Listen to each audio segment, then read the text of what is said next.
আসসালামু আলাইকুম রহমতুল্লাহ বরকাত। একটি বিশেষ কারণের কথা বলা হয় নাই।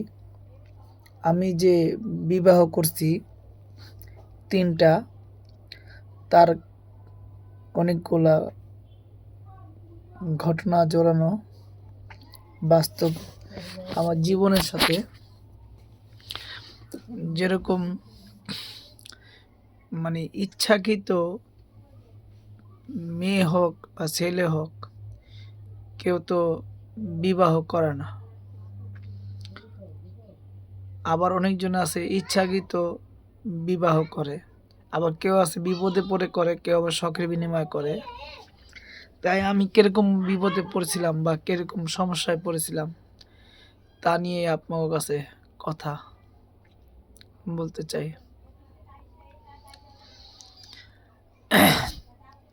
ওই আমার আম্মা থাকাকালেই, পালিত মা সলেহা বেগম, তিনি থাকাকালেই আমি বিবাহিত করেছিলাম। এই কারণেই যে আমার যে পালিত যে মাটা, তার ছিল হাঁপানির রোগী। তার লার্কি চুলা রাঁধতে বহুত কষ্ট হইতো। ধুমা গেলে কাস্তে কাস্তে জান্ডা বাড়িয়ে গেত। তারপরে আপনার যে আমি আগে তো যখন বাসে হেল্পারি করি বা পুরোপুরি বাসে মোটর ডিপার্টমেন্টে যুক্ত হলাম, কাজে লিপ্ত হলাম, তখন তো আমার মোটামুটি কাজ শেখার পরে ভালো টাকা কম বেশি ইনকাম হয়। তখন তো আমি দেখতেছি যে আমি আস্তে আস্তে বড় হইতাছি। তখন আমার বয়স 16-17 কাছাকাছি। তখন ওই সময় ভাই আমার অতটা জ্ঞান ছিল না, কারণ ঘটনা তো শুনছেন আমার জন্ম কীভাবে হয়েছে, কীভাবে মানুষ হয়েছি। তাই মাদ্রাসা পড়তে পারি নাই, স্কুলে পড়তে পারি নাই, ভালো মন্দ খাইতে পারি নাই, জ্ঞান অর্জন কীভাবে হইব, ভালো পরিবেশে মানুষ হইতে পারি নাই। তখনকার অনেক পোলাপানেরই বুদ্ধি জ্ঞান ছিল, বাট আমারও হয় নাই। আল্লাহ তালা ওরকমভাবে দেয় নাই। এখনও হয়েছে কিনা ভালো করে আমি এখনও বুঝতে পারি নাই। আর যদি অনেক জনে বলতেন যে তাদের জ্ঞান বুদ্ধি হইলে তুই এই কথাগুলা লাইভে বা ফেসবুকে ভিডিওর মাধ্যমে ছাড়তি না, উনি বা আমার কথা শুনে রাগ করতে পারেন, তাতে আমার কিছু করার নাই। আমার মনে হয় যে আমি বেশি দিন বাঁচবো না, তাই আমার সত্যি কিছু ঘটনা হই না, যদি কেউ শান্তি পায়, কেউ বা কেউ কিছু শিখে, যদি লাভ হয়, এই জন্য। আর পাশাপাশি যদি আমি গরিব মানুষ, আমার ইনকাম হয়, এই জন্য। আমাকে যদি লুবি মনে করেন তাই করতে পারেন, সমস্যা নেই। গরিব তো, তাই লোভ থাকতেই পারে, স্বাভাবিক। তাই চিন্তা করলাম যে আমার মাটা আমার এই প্যান্ট শার্ট গাড়ি থেকে আসলে কালিকুড়ি থাকে, ময়লা থাকে, তো এগুলো ধুইতে গেলে অনেক তার কষ্ট হয়, তার শ্বাস নিঃশ্বাসে অনেক কষ্ট হয়, রাঁধতে পারতে কষ্ট হয়। খালারা তো আলাদা করে দিছে। আমি যখন বাসে ডিডি করে একটা পয়সা কামাইতে পারি, দেখি একটা বিয়ে শাদী করতে পারি কিনা।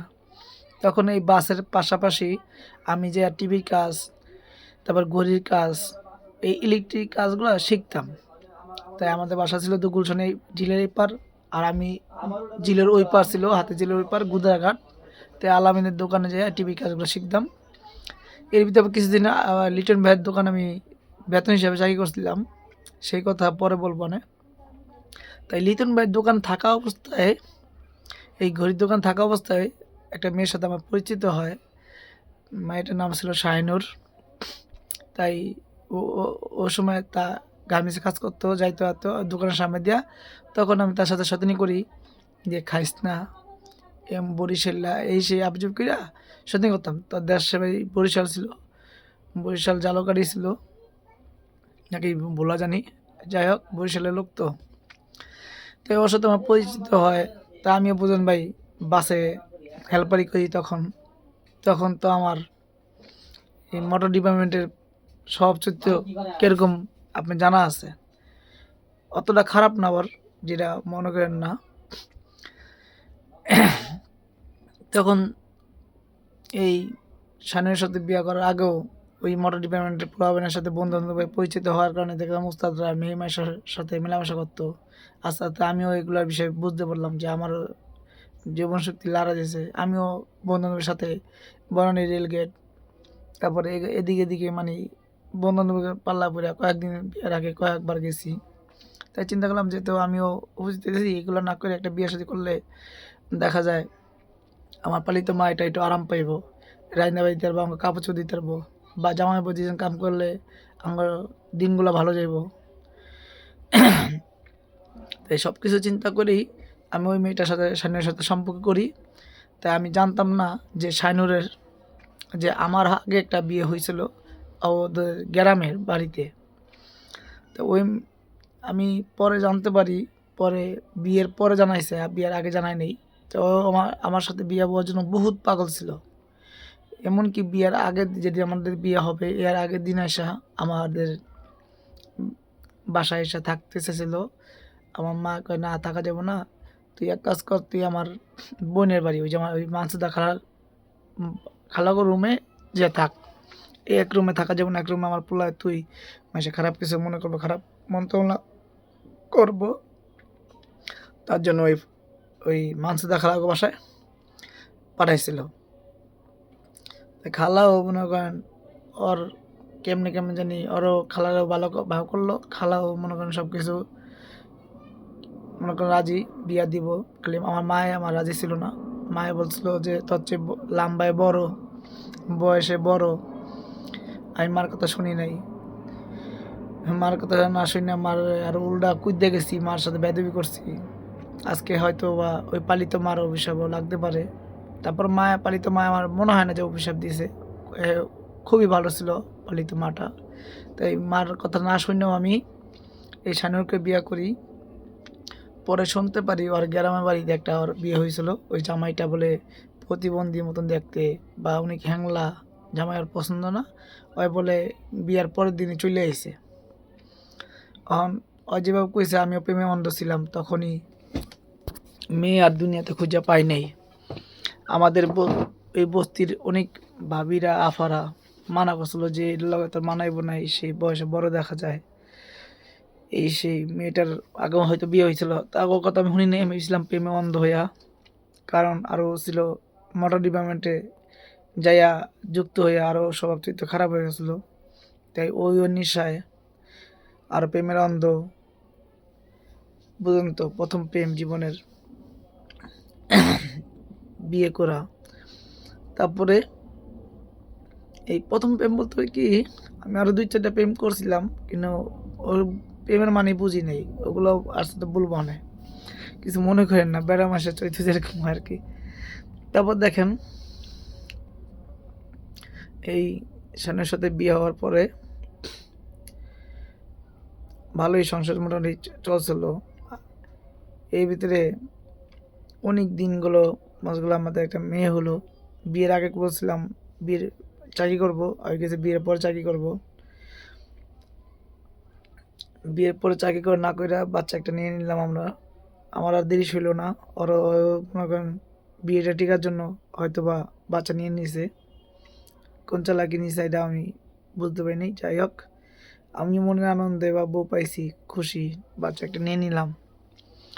যে ভবিষ্যতে যে আমাদের কীভাবে হইব কী হইব এটা ভাবলাম না। তারপরে এর ভিতরে অনেক যা দরকার হয়েছে টুকটাক স্বামী স্ত্রীর ভিতরে কম বেশি হয়। আমিও বাসের ডিউটি করতাম, ওই বন্ধু বান্ধবগুলোকে কাঁচা টেয়া পাইতাম, আইসা বাজার বাজার দিয়া সব কিছু রেডি করে উপরে বন্ধু বান্ধবের লগে বসে হয়তো জুয়া টুয়া খেলতাম। এই সময় ভাই এই পলাকাটা দিয়ে বন্ধু বান্ধবের পাল্লা পুইটা কম বেশি যাই আয় করতাম। বাজার সদা করার পর বাকিটা থাকলে ওটা আয়না করে ব্যয় করে লাইতাম আর কি। বন্ধু বান্ধবের বসে পেরে কোনো নিশাবানি করতাম না, খালি এই জুয়াটাই খেলতাম। তাই যে মাঝে মাঝে জিততাম, মাঝে মাঝে হারতাম, এইগুলো নিয়ে 9 করে সংসার অশান্তি হওয়ার পরে কিছুদিন পর আমার মাটা মারা গেল। মারা যাওয়ার পরে আমার সঙ্গে আমার মা থাকা অবস্থায় আমার 2 মেয়েকে দেখে গেছে, এই রূপালী আর রুবি। তখন রুবি হইল কুলে দুধের বাচ্চা, আর রূপালী হইল 5 বছর প্লাস এরকম আর কি। আর রুবি মনে হয় সঙ্গে 2 বছর প্লাস। যাই হোক, আমার আম্মা অনেক কাহিনী তো জানছে, শুনছে, দেখছে যে আমি যে একটা এতিম মানুষ, আমি একটা গরিব মানুষ, বা আমার কোনো অস্তিত্ব নাই, বা আমার কোনো ঠাঁই নেই যাওয়ার। আমার আম্মা মরার পরে খালারা তো পোল্ট্রি নিয়ে গেল, সব কিছু নিয়ে। আমার বউ কি করলো, আমার সাথে কিছু টাকা পয়সা ছিল, এর ভিতরে অবৈধ কিছু টাকা পয়সা জমাইছিলাম। আমার এক গার্জেন, এই গার্জেনের কিছু কিছু ব্যবসা করে কিছু টাকা জমাইছিল। এই টাকা হয়তো জমানোর জন্য বা নেওয়ার জন্য বা কী কারণের জন্য জানি না, ওই আমার থেকে দূরে সরতে গেছে কী কারণে। ওই আমার সাথে ঝগড়া কইরা, আমার মায় মারার পরে কিছুদিন পরে আমার লগে ঝগড়া করে চলে গেল। আর এর আগে ওর বাইরে আইনে আমার সাথে মারামারি করলো। আমার বউ শাইনুর আর আমার শালা দুইটা মিলে আমার সাথে মারামারি করলো, হাতাহাতি করলো। করার পরে তাই কিছু মাল সামানা লিয়া, আমার কিছু মাল সামানা শুয়া, ওই মেয়ে দুইটা নিয়ে চলে গেল বাপের বাড়ি। তা আমিও একা একা থাকবো কীভাবে, মা নাই, এদিকে বউ চলে গেছে। তারপর বসতে কিছুদিন পরে বলে ভাঙ্গা দিব। তা আমিও গেলাম এই ব্যবসা বাণিজ্য ওই গাড়ির কাম কাজ ছেড়ে দিয়া, ওই টিভির দোকানের কাম কাজ ছেড়ে দিয়া, সব কিছু ছেড়ে দিয়া, আর এই আমাদের বস্তিতে এই ঘর ছিল, জোড়া ঘর ছিল 2টা। এই ঘরের টিন মিন বেড়া মোড়া সব কিছু বেচে দিয়া আমি চলে গেলাম হইল বরপা, কাশপুর বরপা। এটাকে বলে রূপগঞ্জ, নারায়ণগঞ্জ। নারায়ণগঞ্জ হলো এক সাইডে, আর রূপগঞ্জ হলো বরপা, রূপসী, গাউসিয়া, তারাবো পৌরসভা, এই এলাকায়, রূপগঞ্জ এলাকায়। একটা বন্ধুকে ফোন দিলাম, বন্ধুর নাম ছিল রুবেল। বাকি গল্প ওই ভিডিওতে শুনবেন, যে পরবর্তীতে কী হইলো, কীভাবে আমার সংসার নষ্ট হলো, আর কীভাবে আমি কই গেলাম। ঠিক আছে, সবাই ভালো থাকবেন, সুস্থ থাকবেন। আল্লাহ হাফিজ।